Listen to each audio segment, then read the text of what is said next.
Pourquoi l'Europe a sacrifié l'Ukraine par Arta Moini? La politique de l'Occident concernant l'Ukraine semble avoir atteint un point de basculement. Washington et Bruxelles ont dépensé plus de 200 milliards de dollars dans la guerre.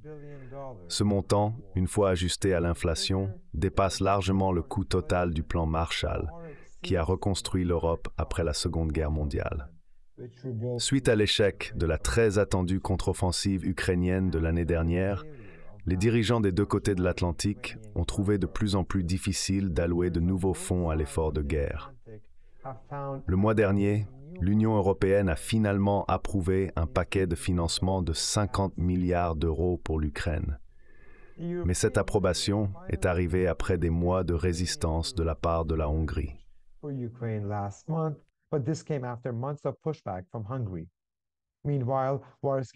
Pendant ce temps, les partis sceptiques à l'égard de la guerre connaissent une montée en flèche dans les sondages dans plusieurs pays. Cette montée est propulsée par des électeurs ébranlés par la grave crise du coût de la vie causée par la guerre et les sanctions occidentales. La guerre en Ukraine a également été un désastre stratégique pour le continent. Elle a écrasé toutes les aspirations restantes pour que l'Europe atteigne une véritable autonomie stratégique. Elle a fait de l'Europe un vassal des États-Unis et l'a laissé à son plus faible depuis la fin de la Seconde Guerre mondiale. Peu importe comment le conflit en Ukraine finit par se résoudre, l'Europe, en particulier l'Europe occidentale, a perdu. Alors, pourquoi les dirigeants européens restent-ils si hostiles aux efforts diplomatiques pour mettre fin à la guerre?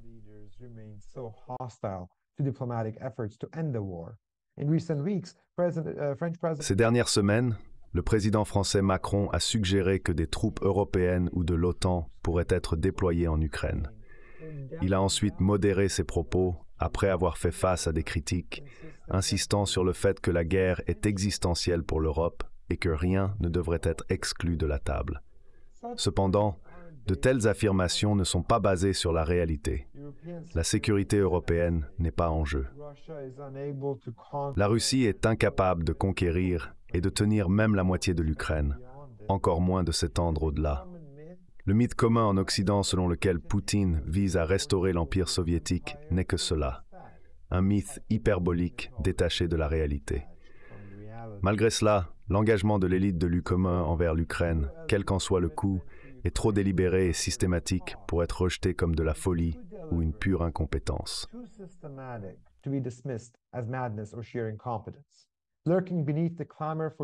Sous les appels bruyants à l'unité européenne, il y a une bataille politique pour créer une souveraineté supranationale de l'UE member.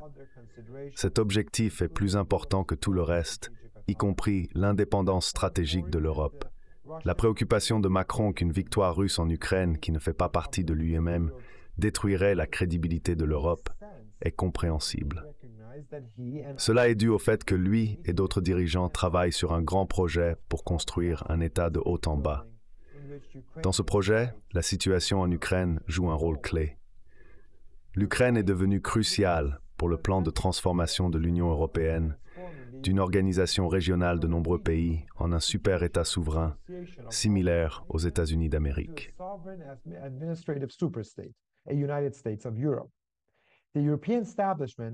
L'établissement européen est profondément lié à l'Ukraine.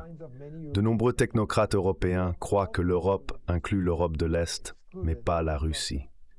Par conséquent, le conflit en Ukraine met en lumière les frontières géographiques et conceptuelles qu'ils envisagent pour l'Europe.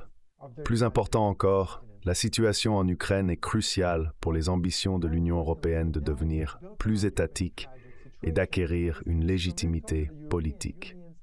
Puisque le modèle de l'État-nation et l'idée de la souveraineté populaire sont largement acceptés comme base de la légitimité d'un État, tous les États modernes, y compris ceux qui sont transnationaux ou impériaux, doivent établir une identité avec un groupe spécifique de personnes.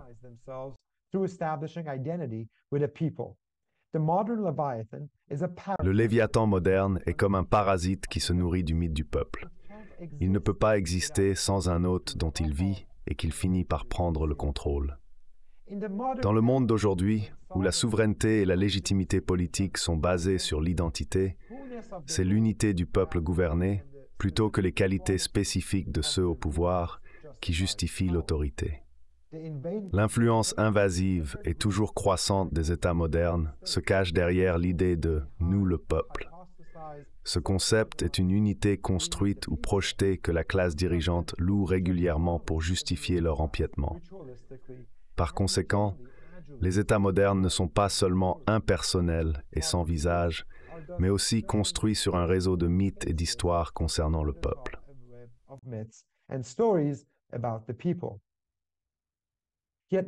Pourtant, il n'existe pas de peuple européen historique que les États-Unis d'Europe projetés pourraient représenter. Les technocrates de l'URL n'apprécient guère l'idée romantique de la nation qui a façonné les États modernes à partir des traditions et cultures de l'Europe du XIXe siècle. Au lieu de cela, la tentative récente de construction nationale européenne se concentre sur la création d'une identité civique commune. Pour établir sa légitimité, la classe dirigeante aspirante de ce nouveau super-État doit créer un démo pseudo-mythique, abstrait et basé historiquement. Ce démo s'est enraciné dans les valeurs cosmopolites libérales, les mêmes valeurs qui les ont influencées pendant la période d'après-guerre de puissance et d'influence américaine.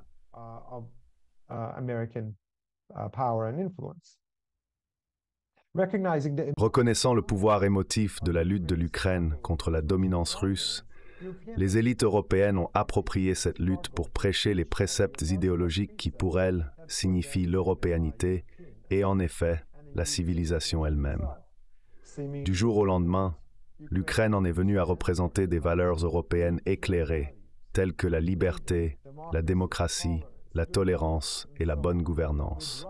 Pendant ce temps, la Russie était transformée en une sorte d'anti-Europe, l'opposé de l'Europe civilisée, la horde barbare aux portes.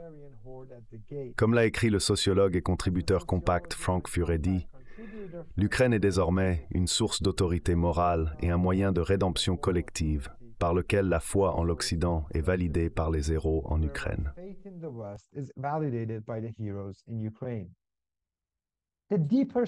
La source profonde de la fixation de l'établissement européen sur l'Ukraine réside dans sa position de victime d'une agression par un ennemi plus grand et plus puissant. Nietzsche fut parmi les premiers à comprendre que la modernité est une ère où le monde est principalement vu à travers le prisme de l'oppression et les identités sont façonnées par une culture du ressentiment. Dans cette optique, les opprimés sont considérés comme intrinsèquement justes et se voient attribuer la plus haute valeur morale. Ce système de croyance fait de la défense des opprimés l'idéologie fondamentale pour la conduite de l'État. Il sert de moyen pour la classe dirigeante de gagner et de consolider le pouvoir. En défendant les opprimés, ils sanctifient leur propre suprématie et préparent le terrain pour leur futur rôle de grands libérateurs.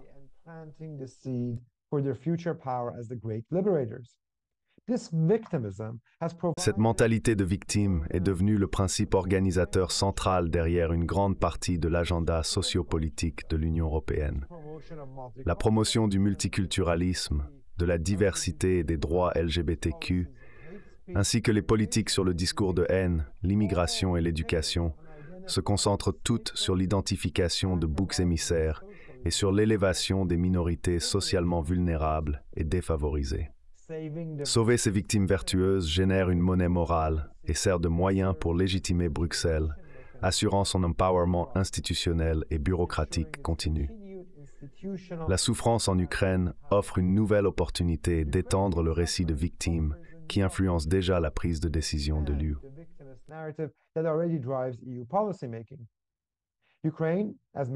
L'Ukraine est devenue une figure mythologique dans l'effort de définir les nouvelles frontières de l'Europe en excluant la Russie. Elle joue également un rôle significatif dans la formation des identités que les nouvelles élites féodales de l'Europe utilisent pour créer leur vision de citoyens européens cosmopolites. Ce processus implique de diminuer, d'égaliser et, en fin de compte, de resocialiser les populations historiques réelles de l'Europe. Ces populations, avec leurs histoires complexes et leur accent fréquent sur l'unicité et la spécificité, sont considérées comme indésirables, grossières et dépassées par un établissement de l'UROM qui favorise une Europe plus uniforme et homogène.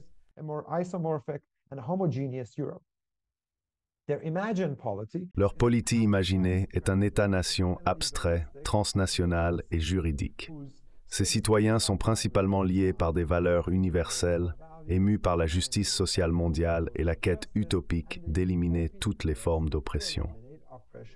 Avec la mémoire historique des atrocités nazies qui a initialement inspiré une union cosmopolite en Europe, s'estompant, l'image émotive des Ukrainiens luttant vaillamment pour leur autonomie et leur liberté contre des oppresseurs fascistes devient le mythe fondateur idéal. Ce mythe est parfait pour une nation impériale aspirante qui espère baptiser sa nouvelle démo dans les eaux purificatrices de la souffrance humaine. Dépeints comme les victimes opprimées à sauver par l'humanitarisme éclairé des bons Européens de l'Empire ascendant, Valugianas se vient léger parfait pour cette mythification tragique et sanité artificielle.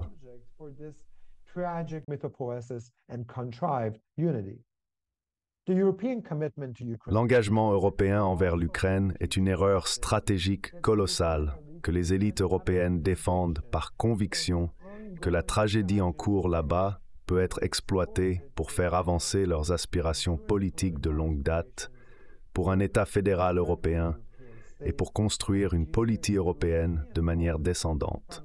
C'est l'exercice le plus ambitieux et le plus absolu dans la construction de nations et la formation d'identités de substitution jamais tentées. Pourtant, le coût pour atteindre une telle souveraineté politique incontestée en Europe semble être l'abandon de l'autre objectif à long terme de l'Europe, l'indépendance géopolitique vis-à-vis de Washington.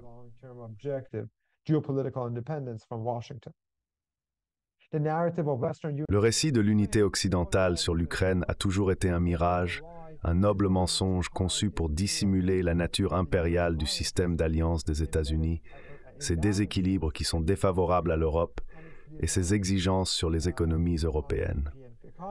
Par conséquent, le projet de statut européen est paradoxal dans son essence. Aucun État moderne ne peut prétendre à une véritable souveraineté tout en étant soumis à un autre, même si cet autre État s'est développé de manière propositionnelle, impériale et idéologique similaire. Pour l'instant, cependant, les dirigeants ambitieux de l'UEL semblent prêts à faire ce sacrifice. Ils croient que créer une base solide pour leur nouvel État-nation continental vaut la peine de devenir de facto un protectorat de Washington pendant une décennie ou deux, jusqu'à ce qu'ils acquièrent les capacités de base pour tracer leur propre voie.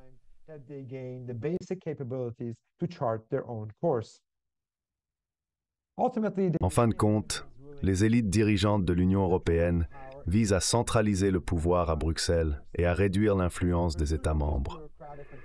Elles poursuivent cet objectif de souveraineté politique, même si cela signifie sacrifier la prospérité économique et l'indépendance stratégique. Pour elles, cela semble être un compromis acceptable. Dans cette lutte, l'Ukraine n'est qu'un pion. Alors que les Ukrainiens pourraient se battre pour leur souveraineté nationale, ils sont en réalité utilisés pour renforcer les nouveaux dirigeants de l'Europe et soutenir les rêves irréalistes d'un super-État européen. C'était Arthur Moïni, lisant « Pourquoi l'Europe a sacrifié l'Ukraine » dans Compact. Merci.